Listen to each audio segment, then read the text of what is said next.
Welcome to the Present and Sober podcast with your hosts, Sam Goldfinch and Ellie Crow. If you want to make your life bigger, not smaller, then this is the podcast for you. If you can sense that you're destined for more and you're curious about how drinking could be holding you back, listen in and come on this journey with us. Through the interplay of mind and body practices, we will help you elevate your daily life and discover the wonder and potential of going alcohol-free.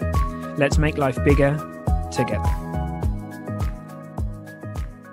Oh, we've got a really good one today. I think this is something that almost all of us, it was so good for me to go over this again and remind myself of some of these insights because, it's really powerful to know that even if there are people in our lives that are being dicks, that if someone's trolling us in a Facebook group or whatever it might be, or if there's someone who's very reactive and kind of likes to tell us who we are or something like that in life, then there's so many amazing opportunities here for us to see.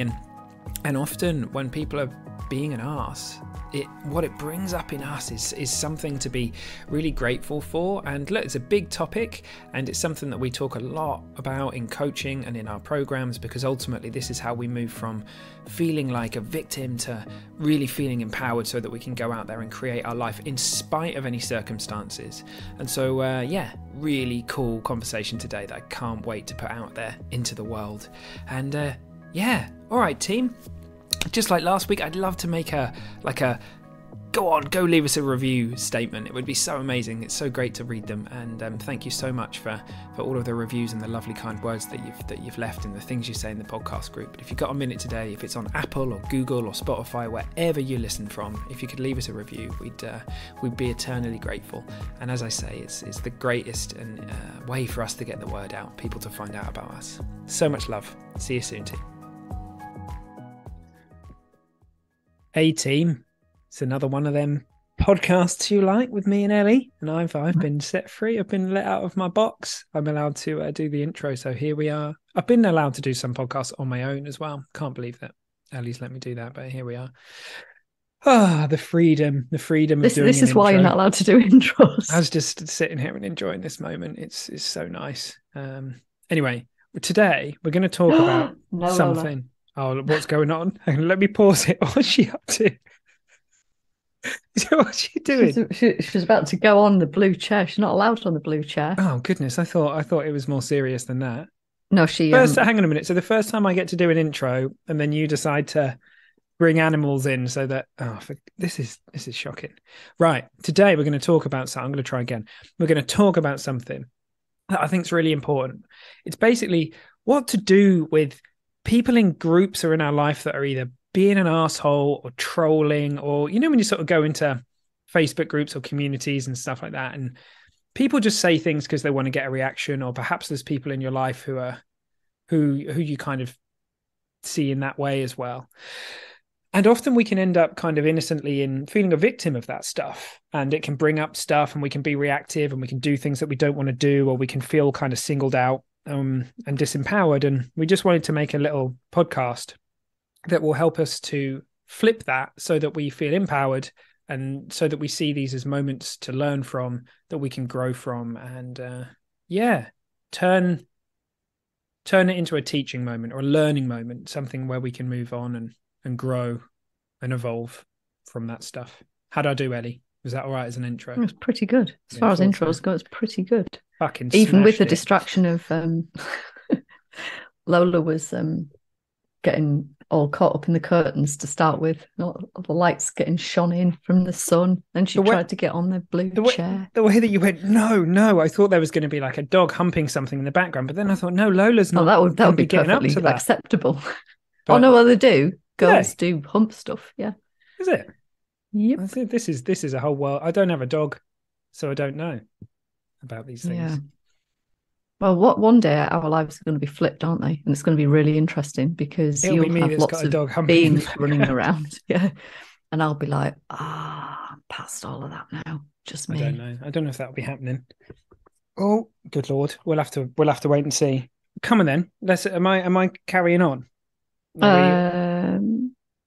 I'm trying to remember where you left off. Or learning moment. Yeah. No, this is the thing, right? Because these sorts of moments, when you encounter a twat in your life, can be enormously frustrating. You can become activated like that. It can be all consuming. It can take over your day. It feels highly personal.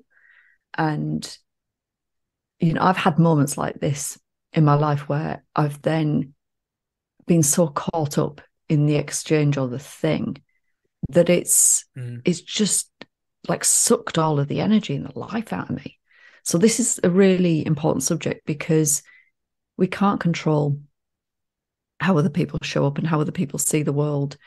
And you mentioned trolls, like, there are a bunch of people out there that are just trying to provoke other people for whatever reason. And it's not personal, but it feels highly personal when you're on the receiving end of it. So it's going to happen. It's going to come up. And to be sort of forearmed and to have thought about the kinds of things that we're going to talk about in this episode is going to leave it open to you as a choice, where you can either decide to be in victim mode. And sometimes, that might be quite appropriate, and it might feel justified to spend a little bit of time there. We are human beings, spiritual beings in human bodies, after all. So there are moments where we're going to get lost for a bit. But the other choice is the one that you were pointing towards, which is to use it as a means for growth, which is wildly different and offers up so much in that moment and beyond. Yeah, I mean, there's wherever we happen to be, there's I don't know if anyone's ever seen the drama triangle. It's really powerful, but wherever we happen to be kind of in victim mode, persecutor mode, or rescuing mode, which is often something that we all have the capability to be in a funny way, all of those things actually we're being a victim in some way, because we're not responding. We're coming from our programming. So we may be in the pattern of trying to rescue people in our close relationships, but then we might also be in the pattern of feeling like a victim when we're at work, or we might be in the pattern when we make other people wrong or persecute in other areas of life, and we'll go into different places. Now the thing is, wherever you happen to be in that, you're not empowered. You're reacting. You're not responding to stuff. There are options on the menu that you don't have access to because you're coming from your programming. So to me, a lot of this is just about noticing. It's not that you're doing it wrong or like, oh God, now Sam and Ellie are telling me I'm being a victim. And no, it's just noticing when you fall into that. So I'll give you an example from my life. In my personal relationships, for the longest time, I was always in rescue mode. It's codependent, trying to make the other person okay so that I could be okay. But when I was at work, I never felt like a victim at work. But at times, like, I've been able to persecute. I've been like, oh, well, my time at work is rubbish because he's being a dickhead, or that's happening, or this is happening. For other people, it's totally different. For other people, they might feel like a complete victim at work. They may play the persecutor. So it kind of changes all the time. And it's just something to be aware of and something to know, because outside of all of those roles for all of us is choice and is empowerment and is a really different way of being. And often when someone is kind of out for blood, or if they're trying to bait people, or if they're trying to get a reaction from other people, what it brings out in us is our stuff. Because we're not feeling, if you think about it, right, if you took 100 people and put them in front of someone who's being abusive, you get a whole bunch of different reactions. One person will just like walk past that person. Some person will feel compassion because they're like, oh, this guy must be in pain if he's trying to treat people like this. Someone else will start a fight with them, literally get super angry and end up in a punch up. Somebody else speaks French. They don't understand the language the guy's talking, so they're like, who's that madman doing a weird dance on the street kind of thing. So at the deepest level, what we're experiencing is our special effects department. So what's coming up in us is stuff, it's something to be really happy about. And I think my first ever post that I put out on TikTok, I think the first comment I got was from a guy that said, I'd rather be dead than be this man, I think it said. And I was like, I read it, and my special effects department threw a bunch of stuff up, and I was like, but I was just with it. I know I was sort of know to just be with it, and that's okay. And you know, Ellie, me and you, we get told a lot. Other people tell us often what they think of us, or you know, they tell us who they think we are. And sometimes there's ripples of stuff. If someone tells me that like I'm wrong, or you know, I always like to be the one of my things has been liking to be I like to be an expert in things, right? This is one of my patterns that is often played out. And so if someone's telling me that I'm not, then it can bring stuff up for me. But other stuff, for example, if someone's like abusing me and calling me loads of names, I just don't really give a shit about that. I just find that funny, to be honest with you, most of the time. But for someone else, it will be totally different. So we just want to shine a different light on this and let you know that what's coming up for you is a gift. It's a gift. And I don't think you really need to do anything with it other than just notice it and know it's safe to be there with it. Let the snow globe get shaken up, let it do its thing, and it will settle. And then it will look different. And I don't know about you, mate, but many things that used to really flare me up, or really, there was a lot for them to bounce off of. In me, they just flow straight. They just go straight through me. A lot of them these days. It's just like, it's either a very small ripple, or it's just, it doesn't have the potential to mess my day up or my week up or my month up, and it looks that's just come from being with those experiences as they happen, and honoring them, and you know, being grateful for them. Yeah, absolutely, being grateful for them. And as you said, you know, we just by nature of the work that we do, you're putting yourself out there for public consumption, right? So we are on the receiving end. I was trying not to laugh when you said earlier on what that person said. I was also thinking about the parasite comment. Oh, that was a good one. Yeah, you're a parasite. Yeah, that was one I got once as well. And the thing is, like, all of this stuff, like, on the face of it, it's just so idiotic. But it can have, like I said earlier, it can feel highly personal. So it's, you know, if you are becoming activated by something, like you are reacting to something, it's not that anything's wrong, but these are gifts. They are welcome opportunities for all sorts of stuff. And one of the things in particular that I think of when stuff happens for you or I or one of our colleagues is like, wow, you're having an impact then. Because if you weren't putting yourself out there, and if you weren't, like, you know how many, like, if we had a set of scales for positive feedback, if you want to call it that, and negative feedback or trolling kind of comments, like, the scales are like heavily weighted to the positive stuff. Like, it's amazing the kind of things that we hear from people about how we have impacted their lives in some way. But you're always going to focus on like the one twat that says, you know, the most ridiculous thing. Well, until you don't anymore. So for me, it's also a reminder and a marker for, no, you're doing this right, because you're having an impact, whatever that impact is. And usually my go-to is compassion, and wow, what it must feel like to be that person where they are right now, to react in that way, as opposed to how very fucking dare you, which would have been the response of old. And that for me is a falling away of the need to be right all the time. So I used to carry around, and I think I've talked about it before, this value of justice. And it's, fortunately for me, it's now shifted. And it's not that I don't hold that value anymore, but it manifests in a different way. What it used to be was something that was quite restrictive, like black and white, right and wrong, fair and unfair, just unjust.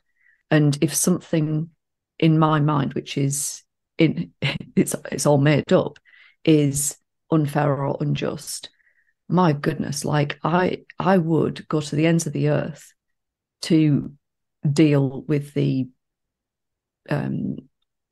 issue at hand. Like that time you took on 30 bikers in a Great Yarmouth casino, wasn't it? What on earth are you on? Oh, I was like, that biker gang. That sounds like something I might do. What? It's on YouTube. I saw it the other week. Go check it out. Go check it out. That's why I'm towing the line. That's why I don't push it too much. Yeah, because I know that you're just watch out, Mr. Stam. Ninjutsu me in the head. Alan Partridge style with a satchel. Take that. And you party. You just remind there was an Alan Partridge art exhibition in Norwich once. It was brilliant. I had a really good 20 minutes in there with Alan. Did you actually meet him? Well, no, with all the pictures and stuff. Oh God, I love Alan. Absolutely love Alan. What on earth was I talking about before you? Sorry, you were talking about going to the ends of the earth. Oh yeah, and all that.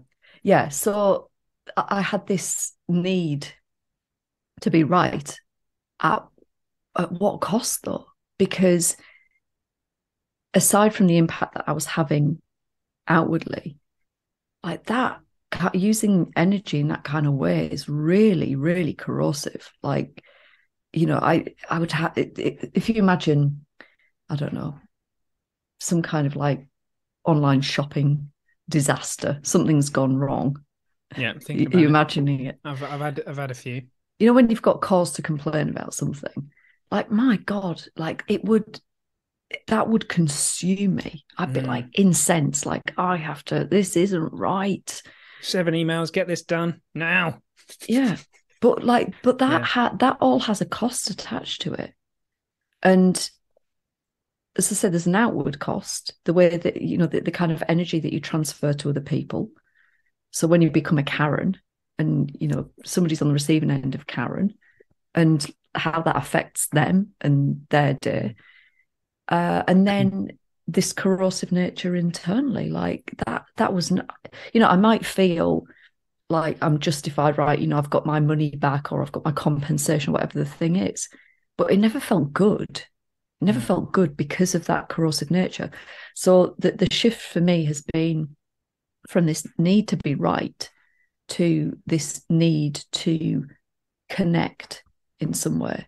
And the connection, by the way, doesn't have to mean that I win that person over, but just that I, for example, can move to a place of compassion.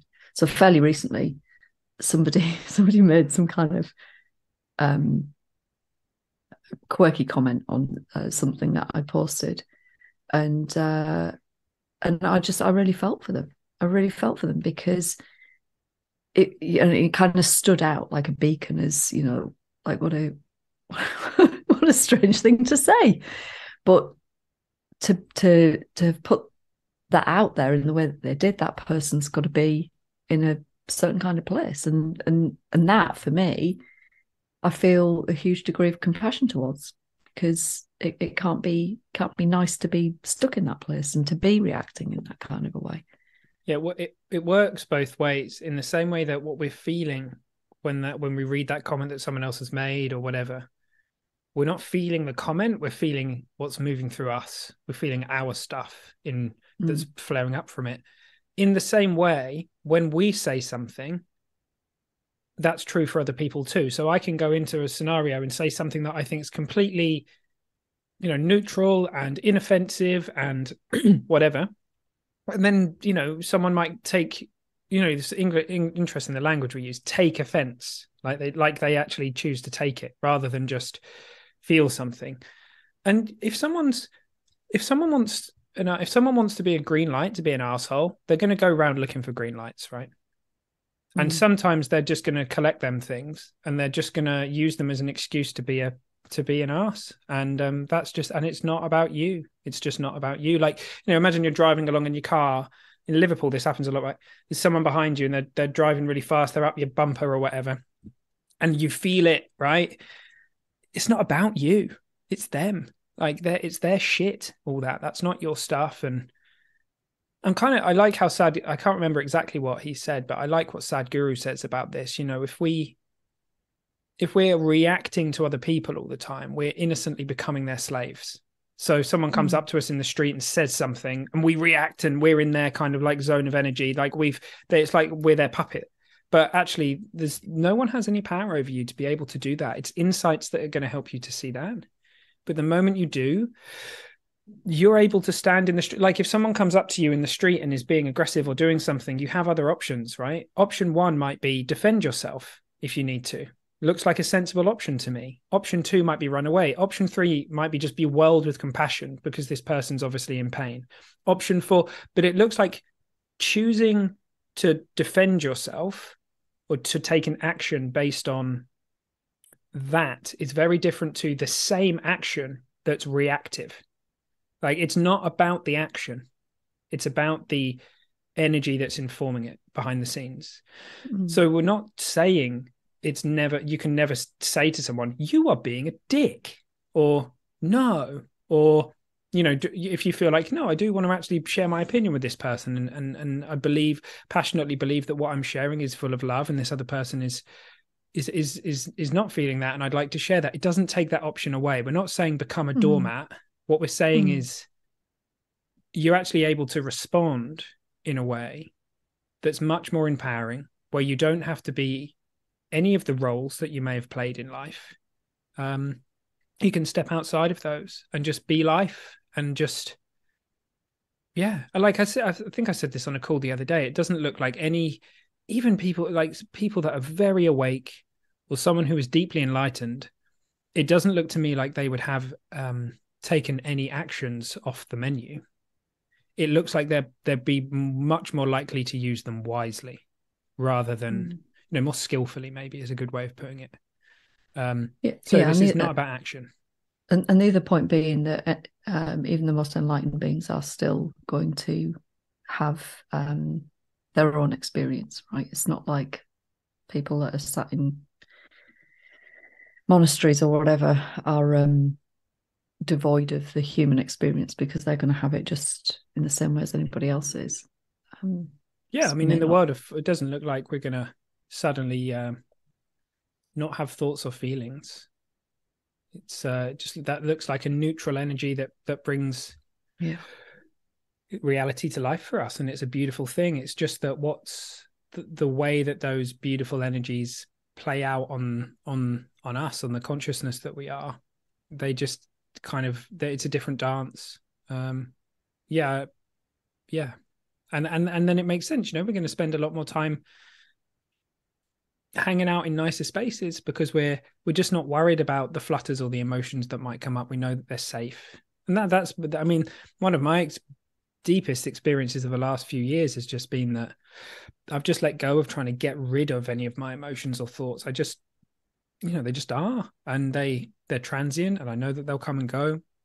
I know that they're safe. And because I've not worried so much about them, not in like a, really don't care, like in a really lovely, I'm like, it doesn't matter what comes up.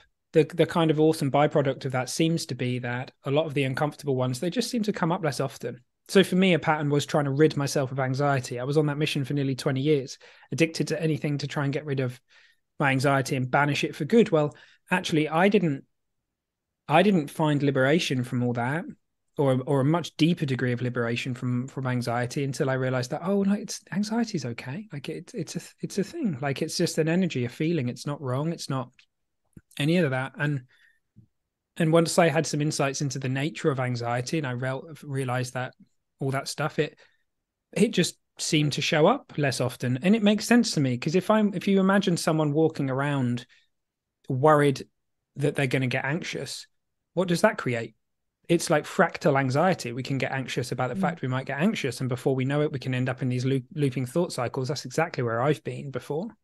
Same was true of OCD for me. I realized that focusing in and trying to get rid of those things, or those thought patterns or breakthrough thoughts or whatever they were, actually it was about just letting them be, kind of ignoring them in a way, and just let, and then they just, one day I just be like, oh, it's not there anymore. How curious, right? But the more I focused on it, the more I breathed life into it. And I think that's true for a lot of us, is that if we have a reaction come up inside of us unconsciously because someone says something on a group or says something to our face or whatever, you don't have to do anything with that other than just be with it and trust that, because the thing is, you don't know, but it may very well be, and I'd claim quite a lot of it is something coming out of you that wants out. And if you fully feel it, it will have its expression, and it will become liberated. So, for example, I walk into a scenario and it reminds me of something from when I was a teenager that I haven't fully processed. That thing comes up in me. Well, like Michael Singer says, that it comes out very often the way it went in. So some of the things we'll feel in the moment when it happened, we'll feel them as they come out. And that's one of the reasons why I'm so happy when people tell me what they think of me, or when I have a reaction, or whether someone sends an email telling me this, that, and the other, and I have those kinds of thoughts and feelings. I honor them, and I'm really grateful because I know it's clearing me out for something else, something new. And there's an intelligence that's in charge of that, that's way more powerful than your intellect. It's life. It's just wisdom. Loved it, mate. Loved it. Went on had a waffle there. It was a good waffle, though. Of all of your waffles, that may well be the best waffle I've ever experienced. It was a delightful waffle. It was the kind of waffle that would have maple syrup, maraschino cherries. No, fuck that. Maraschino cherries. Cherries? Yeah. I'm having a reaction. You fucked it. Whipped cream. What? Not out of a tin, though, is it? No. Not squirty cream. Like some kind of, or even like a clotted cream, a vanilla cream. And the waffle's got to be warm. And then some kind of chocolate. So it's like Black Forest styly. Are you talking about one of them? And some nuts. One of those heavy waffles from like Germany, or do you mean like a light or like an American battered one, or do you mean what do you mean? Both. What's the waffle like? Both. Yeah. What, waffle one sandwich? One of each. See, I wouldn't. I would have. What would I have?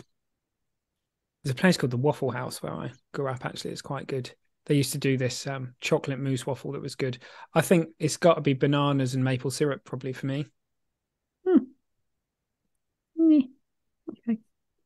Here we go. Here's the example, right? Now, I guarantee you there are waffle groups out there where people get like planning how they're going to like get that person because they said that. Can't believe he likes fucking bananas and maple syrup. What a knob.